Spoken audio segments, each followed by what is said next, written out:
short and stupid video stub about flare guns and flares. We're going to be discussing old school shotgun shell type flares, more modern ones that you get from the Orion ones that are shaped like really big shells that have a weird neck down thing that fit into their flare guns, and also Skyblazer cartridges, which are made as kind of a hybrid where it just has a basic cap and the entire flare is the entire 2-inch length almost of the object. This will be referencing Orion brand, Skyblazer brand, and something called Meteor. These are old style setups, as well as the newer ones that are done using basically a glorified loud cap gun using blanks or even nail gun blanks in European Union. Let's start with the Orion cartridges. Now this is based on the only sources I could find where anybody made a recording of what happened. 175 to 200 grains of mass, I'll explain that at the end of the video if there's time, as 11 to 13 grams for the object coming out of the barrel that's the flare. And having a speed range that's from 62 feet per second to 615 feet per second. I'm kind of dubious about this, but let's go on. But this was averaging or about 185 grains on the average for the majority of them, or mean or max or whatever, and 12 grams being that number, and around 334 feet per second, or a little over 100 meters per second, for 45 or 46 foot-pounds of energy. I'm not bringing up joules because I'm in the United States, and we're talking about what is that equivalent to. If you're not aware of it, the foot-pounds energy delivered on target, which would be at maximum at muzzle distance, very short range, if someone were to fire one of these things at a chunk of plywood or ballistic gel, would result in just slightly under the minimum number for a potentially or likely fatal occurrence. This is judged by U.S. military standards. These are not apples to apples comparison. We're using that because that's the most common flare cartridge available, but this is based on a study from 2006 for the most common flare cartridge used in the United States that I know of. The second most, which is an international or mostly on coastlines, are Skyblazers for various reasons.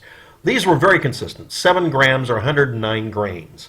And the speed range was 213 to 271 feet per second. This averaged about, or is about, 238 feet per second and 109 grains as 7 grams for 13.71 or about 14 foot-pounds. Might have noticed something here. That translates into a specific joule value. Go look it up if you want to. Let's move on. Meteor old-style flares were much bigger around. They were fired from a standard 12-gauge shell that was a cut-down used cartridge, or brand new, that was 2-inch long. That's what's used in flare guns. It's a 2-inch chamber limit. And it was 170 grains according to a set of standards they released, and 11 grams for that, or 192 at 193 feet per second for 14 foot-pounds. We have 14, 14, and then 45 or 46 foot-pounds for the newer ones that you get out of an Orion flare gun.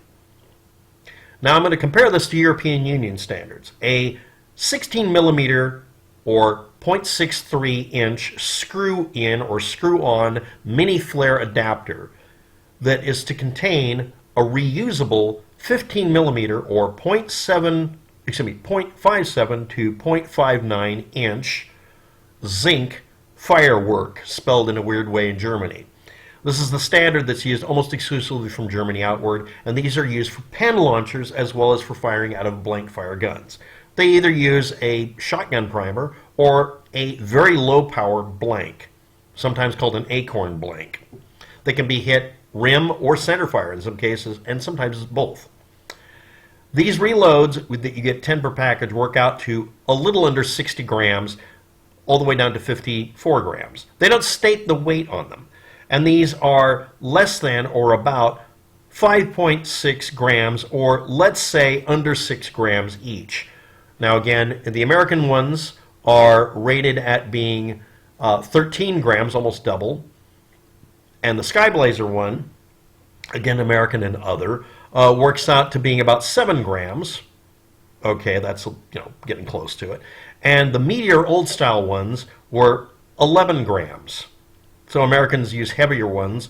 And what's the difference between them? Well, again, all of these are used to fire very short distances, about 100 meters or a football field up, or 300 feet, or 45 cows standing on end, whatever measurement you want to use.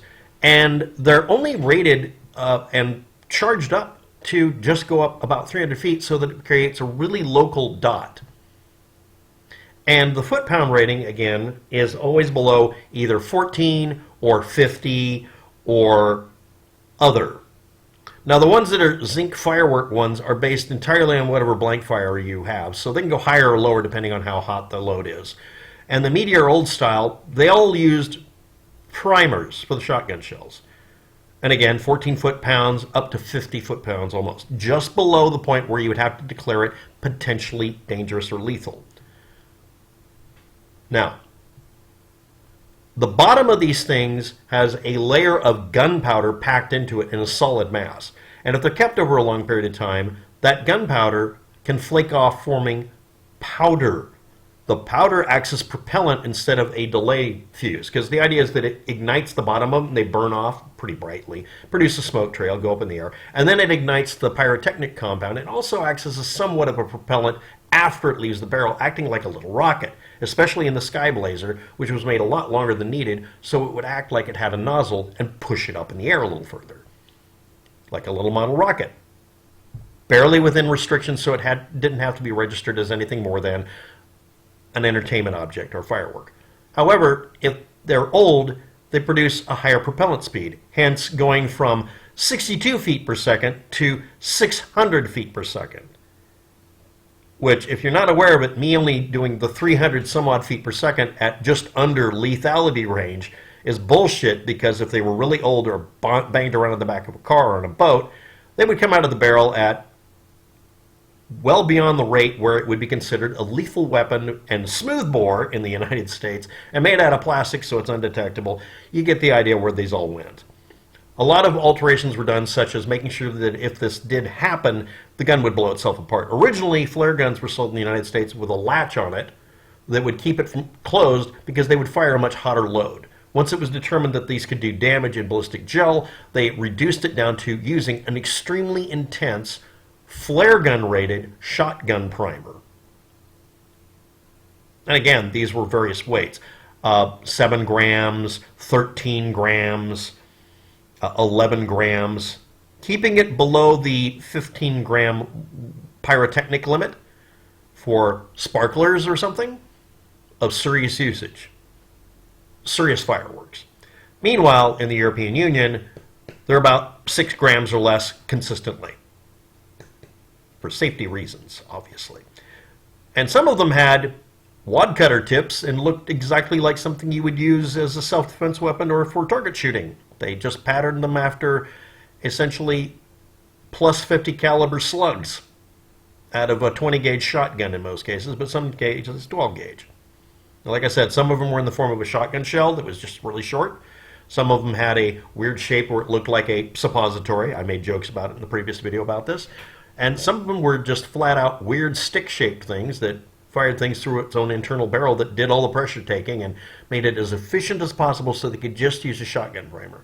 And again, if it sits on your shelf past that due date, it's not a flare gun anymore. It's a fucking weapon. And pro tip, don't try to cause that to happen. Your hand will love you more if you don't. It's a plastic goddamn gun. Don't do that. But yeah, there was several recalls and lots of court cases settled out of court with lots of non-disclosure agreements at one point.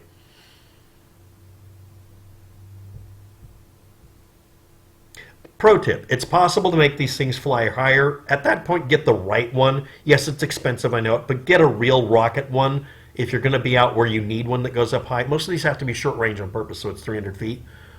But if you want a longer range, you can just buy the ones that are just a stick type where you doink and you fire it straight up in the air. And they even make it to where it can't be fired anything other than straight up and down, because it has a little dangle detector to keep it from going off.